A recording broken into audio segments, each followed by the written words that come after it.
Hello, this is Nampro. I'm going to do a quick tutorial here on how to deal with wires when if you're doing like a mechanism type of rigging in Blender. So I've got a pretty simple setup here, just lower arm and an upper arm here, and I've actually went ahead and recreated an armature for it. So let's go through the armature. I've got my root bone here, and it's centered at the base of the world, centered and aligned, so Z-axis, Z, X, and Y are all aligned with the world as well. Now I have a single arm bone over here. It's the start of my chain, and the secondary arm bone over here that is connected to that. And then I have just a simple 4-bone chain for the wires themselves.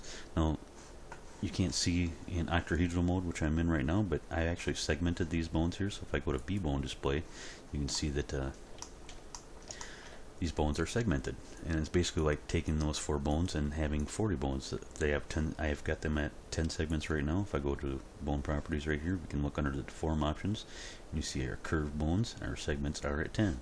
So it's basically like having 40 bones, but only having to add 4. So pretty nice to have that. And I've got this IK chain already set up here. So if I move that around, you can see how nicely that's going to move those wires like that, because those bones will actually bend in there. So that's good use for wired bones here.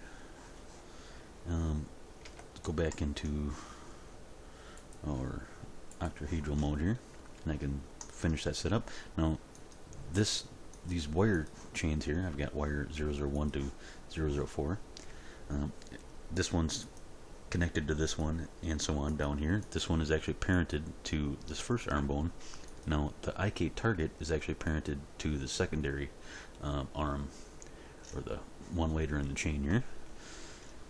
So whenever I move that, it will move that target as well. You can't have, if you know anything about IK constraints, your IK constraints are pretty non-forgiving if you have your target bone, your IK target bone, parented to any bone within the chain that it's affecting. So this IK chain is using a chain length of 4, which means it's affecting only these 4 bones here.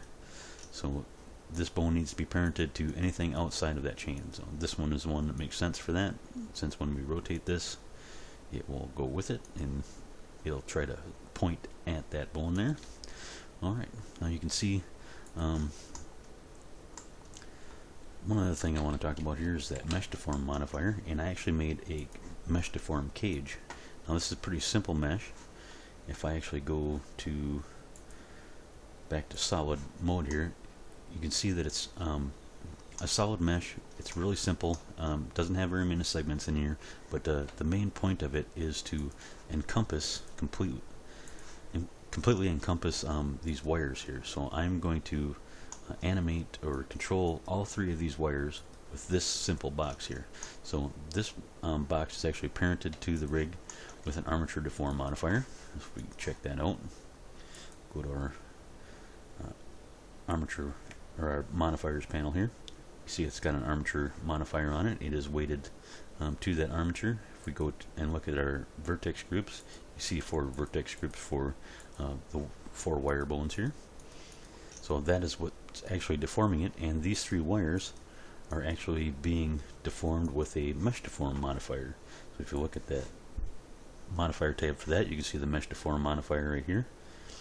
And it is how you add that is you pick your deform cage, or your mesh that you're going to deform the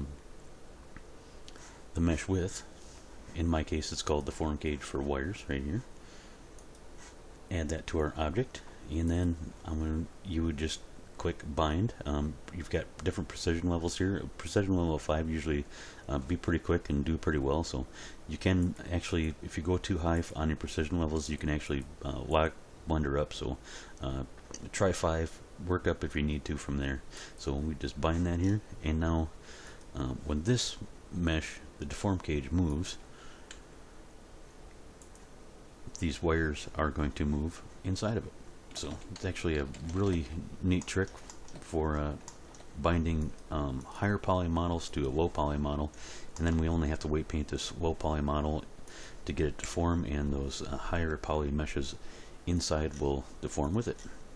Now, if I rotate this, one of the things you're gonna, if we just use just an IK chain, we do RXX negative 130. You can see that my wires are intersecting my arm here. Now, I probably could have avoided that if I would have just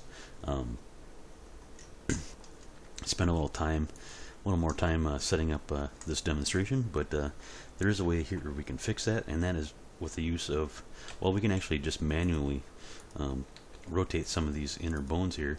We can probably get this to look about right, but I actually went ahead and made an action. Let me find that here. Do wires, where it's going to move that. If I RXX negative 130.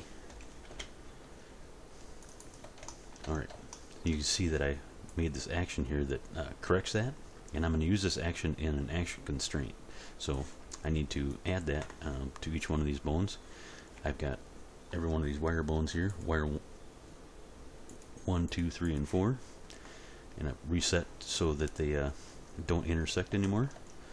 And now I can just add action constraints to auto apply that action when this gets rotated towards 130 degrees. So do that really quick. I'm going to select this first bone here, go to action, or go to my constraints tab, add an action constraint. My target will be the armature, and the bone in that armature will be this bone right here when it rotates to 130 degrees in its X rotation. So that is arm 001. So it's going to look for the X rotation in local space, and it's going to use the core wire action here. Let me actually just click onto that here.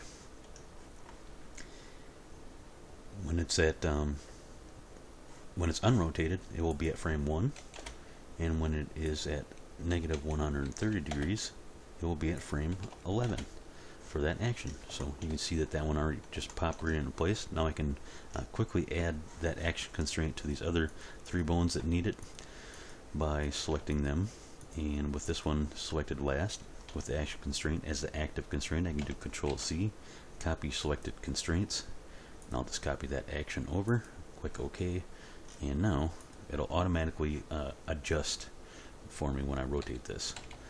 So pretty cool combination of action constraints and IK constraints and a Mesh Deform modifier, so I only have to really worry about weight painting and managing this simple mesh, and these other meshes are bound to that, and so they're gonna deform with it. So a quick tutorial. I hope there's a number of things that I was talking with a forum member at cgcookie.com about how to do these things, so I hope these simple tips will help him get his mechanism going and working, and I hope some of these tips will help you as well. Good luck.